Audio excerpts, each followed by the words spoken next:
ഇന്ത്യയുമായിട്ട് നേരിട്ട് അടിക്കാൻ നിന്നു കഴിഞ്ഞാൽ ഇന്ത്യക്കൊപ്പം നിൽക്കുന്ന USA പോലെയുള്ള ചൈന വിരുദ്ധ ശക്തികൾ മുഴുവൻ ഇപ്പുറത്ത് അണിനിരക്കും. US സംബന്ധിച്ചിടത്തോളം ചൈന വളരുന്നത് അവർക്ക് അംഗീകരിക്കാൻ പറ്റില്ല. പ്രത്യേകിച്ച് ട്രംപാണ് നിൽക്കുന്നത്. അപ്പോൾ സ്വാഭാവികമായിട്ടോ ഇന്ത്യക്കൊപ്പം നിൽക്കുന്ന രാജ്യങ്ങളെല്ലാം തന്നെ ഒരൊറ്റ കോണിൽ നിൽക്കും. ഇസ്രായേൽ നിൽക്കാതിരിക്കില്ലല്ലോ. റഷ്യയുടെ പിന്തുണ ഉണ്ടാവും. റഷ്യയുടെ ആയുധങ്ങളാണല്ലോ നമ്മൾ ഏറ്റവും കൂടുതൽ മേടിച്ചു കൂട്ടത്. ഇന്നലെ പോലും നമ്മളെ കവചം തീർത്തത് S-400 ആണ്, സുദർശന. അതായത് ഒരേ സമയം 360 ഈ പറയുന്ന ഡ്രോൺ അടക്കം വിമാനങ്ങളെ നിരീക്ഷിക്കാനും അതുപോലെ തന്നെ ഒരേ ടൈമിൽ 36 ആക്രമണം തിരിച്ചടിക്കാനും ഈ S-400 കൊണ്ട് പറ്റും. ഇന്നലെ നമ്മളെ സഹായിച്ചത് അത്തരത്തിലുള്ള സാധനം L-70.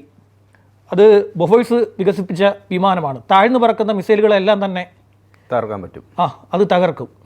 അതുപോലെ തന്നെ Su-23mm, അത് സോവിയറ്റ് യൂണിയൻ വികസിപ്പിച്ച ഇരട്ട ബാരൽ പീരങ്കി.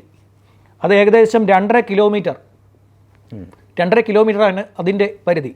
പിന്നെ അതിനുമപ്പുറം ഷിൽക്ക എന്ന് പറയുന്നത് 20 കിലോമീറ്റർ വരെ കയറി അടിക്കും.